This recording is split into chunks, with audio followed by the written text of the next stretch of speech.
Assalamualaikum, salam sejahtera teman-teman semua. Selamat datang dan terima kasih sudah mengunjungi channel ini. Sebelumnya jangan lupa untuk menekan tombol subscribe supaya Anda dapat mengikuti cerita-cerita selanjutnya. Kali ini Woni Draw Story mempersembahkan kepada Anda kisah Selamat mengikuti. Di sebuah kota di Jawa Barat, terdapat sebuah sekolah pelayaran yang tak asing lagi bagi penduduk di sekitar daerah itu. Bangunan itu amat besar, megah, luas, seluas sebuah tanah pabrik yang ada di daerah itu. Di sekolah itu terdapat 3 bangunan utama, yakni yang paling besar yaitu sekolah itu, di mana terdapat kelas-kelas, ruang praktik, ekstrakurikuler, musola, ruang musik, ruang guru, ruang makan, dan ruang administrasi. Bangunan kedua adalah rumah tempat tinggal direktur sekolah dari luar negeri. Dan bangunan yang terakhir adalah mes siswa yang terdiri dari 2 tingkat. Di situ ada kamar-kamar, koridor, kamar mandi, ruang cuci, sekaligus jemuran. Siapa yang menyangka bahwa kompleks pendidikan sebagus dan semegah itu, yang dilengkapi taman, lapangan, dan sarana olahraga itu menyimpan cerita yang tak bisa dicerna akal sehat. Aku adalah siswa pelayaran yang sedang menjalani masa pendidikan, yaitu karantina selama 2 bulan. Ini adalah masa yang penting dan cukup berat untuk diterima bekerja di sebuah perusahaan kapal asing.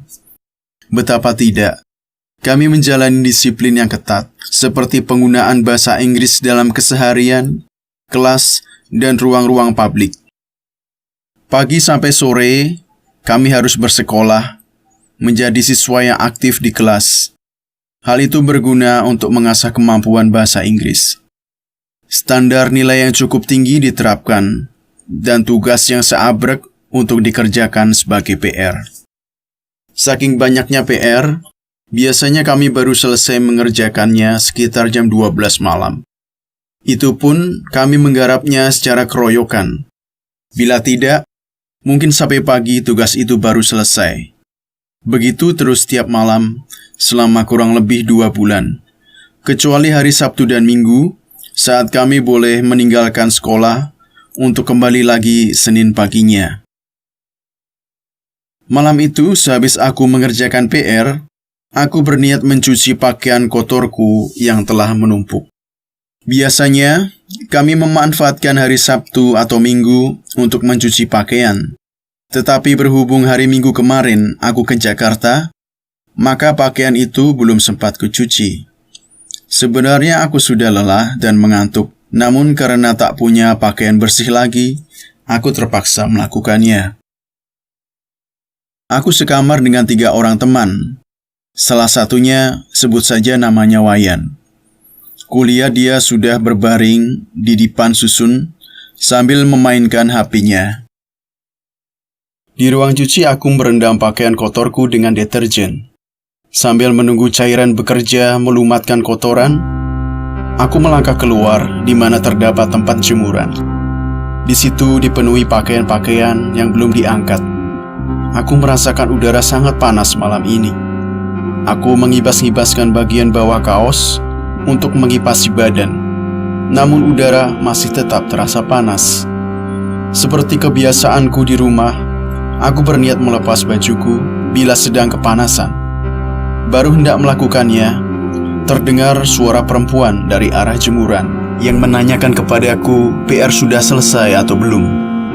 Aku terkejut bukan main, karena kukira hanya aku yang berada di situ. Ayu, teman kelasku, sedang menjemur malam-malam begini. Aku bertanya, "Kok tumben malam-malam begini kamu belum tidur?" Ayu menjawab bahwa ia biasa melek kalau malam. Jawaban yang menurutku sangat aneh. Tiba-tiba, dalam ruang cuci terdengar suara benda jatuh. Ku bergegas ke dalam, dan kulihat Wayan di situ, dan sebuah ember tergeletak di dekatnya. Rupanya ia juga mau mencuci. Tapi aneh, dia diam saja saat kutanya. Dia terus berdiri dan mencuci. Keheningan yang aneh menyergap sekitarku. Lebih-lebih Ayu yang tadi menjemur belum juga selesai. Ngapain saja dia, pikirku, sambil mengeceknya keluar. Dan astaga, ternyata Ayu sudah tidak berada di situ. Seharusnya dia lewat sini, karena pintu ini adalah satu-satunya akses ke kamar tidur siswa. Aku bertanya-tanya dalam hati, tetapi Wayan tidak mengindahkanku sedikit pun. Tangannya terus bergerak mencuci. Setelah selesai menjemur, ku tinggalkan Wayan dan bergegas menuju ke kamar. Betapa terkejutnya aku karena Wayan telah terbaring di situ. Ia tampak sudah tidur. Dari suara dengkurannya, ia tampaknya telah nyenyak dan kemungkinan telah lama tertidur. Sedangkan siapa yang ada di ruang cuci tadi? Aku mendadak lemas, tetapi rasa lelah dan kantuk yang amat sangat membuatku tertidur. Keesokan harinya, aku menanyakan pada Wayan, apakah ia mencuci baju semalam. Ia menjawab tidak, karena yakin ia sudah pergi tidur saat aku pergi ke ruang cuci. Begitu pula Ayu. Ia tidak menjemur malam tadi. Ia tak pernah kemana-mana saat tengah malam. Aku terkesiap mendengar jawaban mereka. Kupikir, kalau aku telah melihat hantu, untuk apa mereka menampakkan diri kepadaku? Atau itu karena halusinasiku saja? Karena beban pikiran dan rasa lelah? Teman-temanku pun terkejut dengan apa yang kualami. Dari keterangan teman-teman senior, memang konon sekolah pendidikan PLAUD ini berhantu. Ditambah cerita satpam penjaga kompleks itu, mereka mengaku pernah melihat kuntilanak yang berada di sekitar bangunan mahasiswa. Yang lain lagi, menurut penjaga warung depan sekolah, ia mengaku pernah melihat sosok putih. Walau tidak jelas, ia mengira bahwa sosok itu adalah pocong. Ia menambahkan, sebelum sekolah ini didirikan, di sana sudah terdapat kuburan. Dari kesaksian seorang teman senior, ada cerita yang lebih menyeramkan. Namun kejadiannya di lantai 2 di mes yang sama. Malam itu temanku sedang beristirahat di kamarnya. Kebetulan teman sekamarnya sedang pergi keluar untuk jalan-jalan. Ia memilih tidak pergi malam itu karena ingin bersantai menikmati sebotol anggur.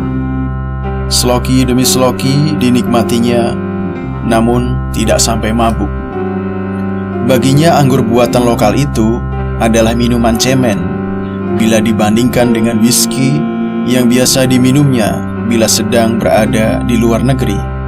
Tetapi karena tak ada minuman yang lain, maka minuman anggur itu jadi pelampiasannya akan ketagihannya pada alkohol. Sebenarnya dilarang keras membawa makanan atau minuman ke mes, karena telah disediakan tempat semacam restoran di rumah pendidikan itu. Namun, temanku itu tetap saja nekat. Sampai pada saatnya teman-teman sekamarnya datang, dan tiba pula waktunya untuk beristirahat.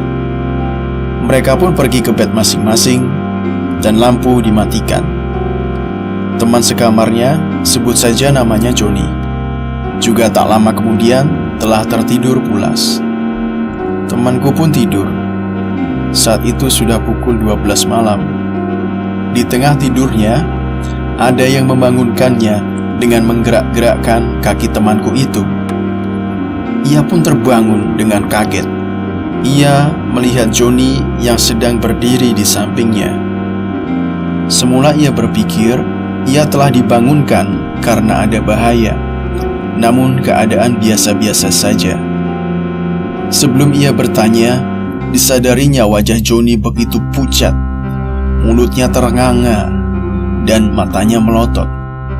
Temanku begitu amat ketakutan saat dilihatnya kaki makhluk itu melayang di atas lantai. Ia pun berlari keluar untuk pergi ke pos satpam. Pak Satpam yang bertugas pun bertanya, mengapa belum tidur? Lalu temanku menceritakan apa yang dialaminya. Pak Satpam pun maklum dengan hal itu. Ia pun pernah melihat penampakan hantu, namun dalam wujud perempuan berambut panjang beberapa kali. Namun dalam hati ia berdoa supaya dilindungi Yang Maha Kuasa dan berucap lirih, jangan ganggu saya, karena saya hanya bekerja di tempat ini. Sosok itu pun hanya menampakkan diri, tetapi tidak mengganggunya.